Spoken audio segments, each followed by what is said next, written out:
Hello, my name is Nikki Veit, rhymes with might. I own my own training business called NV Strong, and today I'm going to begin to answer the big question, how do I get started with weightlifting? I specifically aim to answer this question for more women because I find that there is a lot of misinformation and frankly stereotypes out there that are preventing women from getting involved with weightlifting. Maybe you're someone as a woman that was told to never weightlift because it will make you look bulky. This is a fallacy, and we will cover that in another video lecture. Maybe you as a woman have been told never to weightlift because you should be more focused on cardio and things that are going to help you lose weight. Never mind the fact that weightlifting has been used successfully time and time again in many weight loss programs. But again, perhaps that question is more reserved for a separate video lecture. For now, let's just start by answering the general question of what do I do in terms of movements or exercises in order to start my weightlifting journey. Now, I like to break down the whole sphere of exercises or movements into 5 movement categories. These 5 categories are your push movements, your pull movements, your hip dominant movements, your knee dominant movements, and then finally your core movements. Now, your push movements are going to be any movement that requires you to push weight away from your body. Think of your push-ups on a ground or on an elevated surface, your chest presses. This can involve dumbbell chest presses, kettlebell floor presses, or even barbell bench presses, or even your overhead, more shoulder dominant presses. Any movement that involves you pressing away from your body, consider that in the first category, the press category. Now for your pulling movements, the second category of movements, think of the opposite. Think of everything that involves you pulling resistance towards you, pulling weight towards you. This could be your rows, like your cable rows on a machine, or perhaps your dumbbell rows or your kettlebell rows, even your barbell rows, or conversely, your lat pull downs. Anything where you're grabbing something from up here, pulling it down, pull-ups perhaps, or chin-ups with a switched grip, those are your pulling movements. So again, we've got pressing resistance away from us, and pulling resistance toward us as your 2 movement categories so far.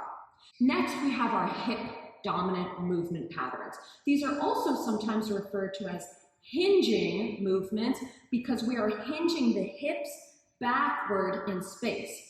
Also sometimes referred to as your pelvis moving backward in space. So think of your deadlifts, any deadlift variation really, your Romanian deadlifts, your stiff-legged deadlifts, your barbell deadlifts, your kettlebell deadlifts, your trap bar deadlifts.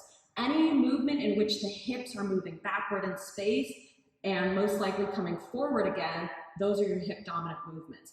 A kettlebell swing is a perfect example of a hip dominant movement that also gets into that kind of ballistic category, which I didn't even mention as a movement category because I wanted to keep this simple, but ballistic meaning we're using more force and we're doing it faster, all right? Next, we've got your knee dominant movement patterns. Opposite of the hip dominant, right? So this time we are loading weight into the knees, mainly using your quad muscles, right? So if the hamstrings are the main muscle group used with your hip dominant movements, then your quad muscles are going to be the main muscle groups used in your knee dominant movements. Now, I think people get really nervous when they hear knee dominant because they think, I'm going to load my knees, I'm going to hurt my knees already hurt.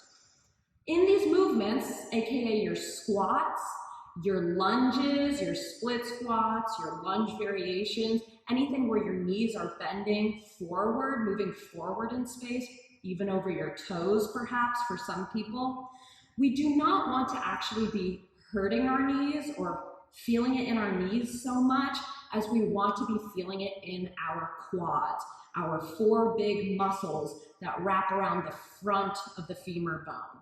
All right? So again, refresher, we've got our pushing movements, our pulling movements, our hip dominant movements where we're loading the hips and using more of those hamstrings and even the glutes. That booty work I know all the ladies love.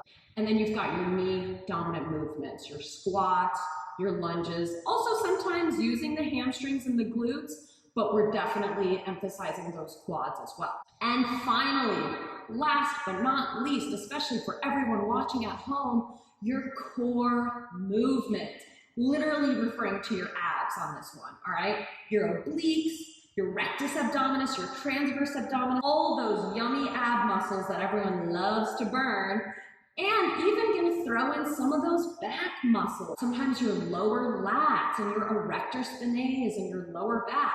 Think of like your core as this whole part of your torso. If I were to put a corset on, basically that part that is squeezing your torso, your trunk together from below the chest to above the pelvis. That's your core. Now, some movements could be as simple as a plank on the ground, right? Some movements are more rotational or anti-rotational, which involve more of the obliques. But essentially, any movement that we're gonna put in this kind of core dominant category is something that you're really having to brace your core and use your abs.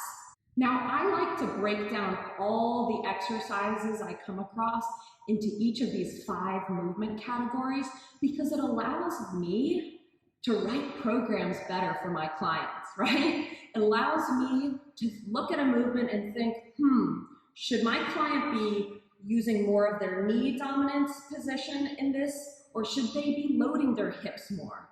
Should my client be focusing on their shoulders and the angles of their elbows during this pushing movement or this pulling movement, or should they really be focusing on their core more, right? So it helps me as a coach, as a trainer, systematically break down each of these movements into their own categories. Everyone loves categories. We as humans love organization, and this is just a simple way to organize the whole wide world of fitness. Now, as I mentioned before, knowing these categories also helps me write out programs for my clients. What do I mean by that? I literally mean writing out daily workouts, weekly workout routines for my clients. Because if I put 3 exercises back to back that are all knee dominant exercises like squats, going into walking lunges, going into a wall sit, man, I'm asking to torture my clients' quads, and that's probably too much tension on those knee joints. Remember when I mentioned we don't want to be feeling these knee dominant movements in the knees necessarily? If I stack up 3 exercises back to back like that, you better believe they're going to be feeling their knee joints, and we don't want that. Conversely, if I know that, oh, the squat is a knee dominant exercise, and I still want to give them a lower body dominant workout, I might put a knee dominant movement next to a hip dominant movement, and then boom, they've used all their leg muscles between these 2 movements. However, let's be honest, most people do not have enough time to do a workout every single day of the rest of their lives, and I think most people don't even have the patience or the interest in doing that. All right, that's reserved for like the 1% of bodybuilders or powerlifters in this world. And I gotta tell you a secret, even powerlifters don't work out that often. They're usually working out 3 days a week, 4 days a week at the most. Now, for my clients that are short on time and short on patience, I'm gonna give them a full body workout every day. And I highly recommend, if you are someone that is looking to dive right into weightlifting and you're asking how to do it, do full body workouts, preferably 3 or 4 times a week. You do not need to do full body workouts more than 4 days a week, all right? Make it a 3 or a 4 day a week plan and do a full body workout every time. So here's an example of a day that you could take to the gym So here's an example of how to write out a full body workout that you can do any day of the week. As your first exercise, you're gonna want it to be a lower body dominant movement. Let's say knee dominant, because squats are one of the hardest movements to do in the gym. You move a lot of weight. You're gonna move more weight doing a squat than you would doing a press overhead, right? So let's say squat's gonna be our first exercise. Let's follow that up with a pull dominant exercise. So we've got our knee dominant exercise first, then we've got a pull dominant exercise next. Maybe it's a dumbbell row or a lat pull down machine. And then for a third movement, boom, I'm gonna throw in a core movement. That could be a plank, that could be a side plank, that could be something involving rotations or an anti-rotation type movement, but at least it gives the legs time to rest, and it probably gives those pulling muscles like your back and your biceps a time to rest as well when we're doing the core. I'm gonna have my client do that 3 times through, resting as needed, but not over resting. Like we're not taking 2 to 3 minutes between exercises, all right? Maybe 1 minute, 90 seconds at the most here. Now, as soon as you finish those 3 exercises, going through it 3 times, maybe you're done.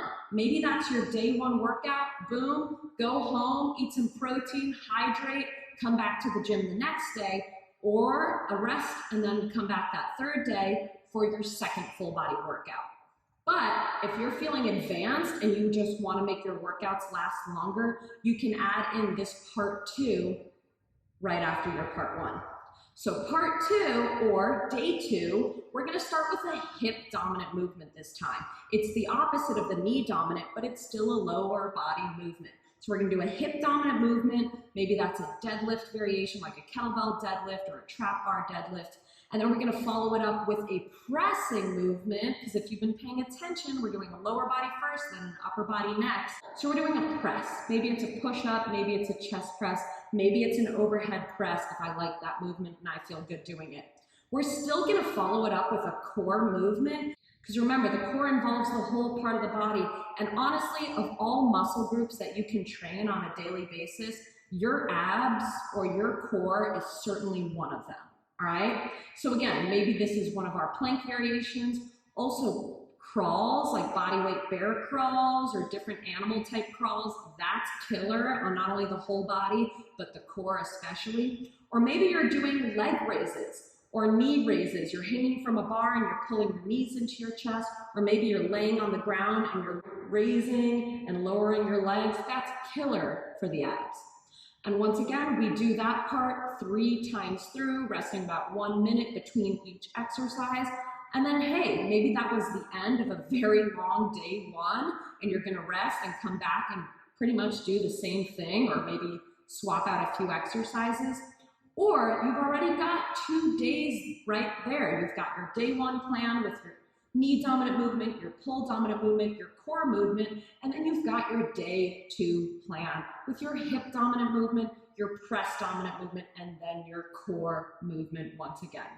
Now, I hope this video started to answer the question, how do I get started with weightlifting, without over answering it.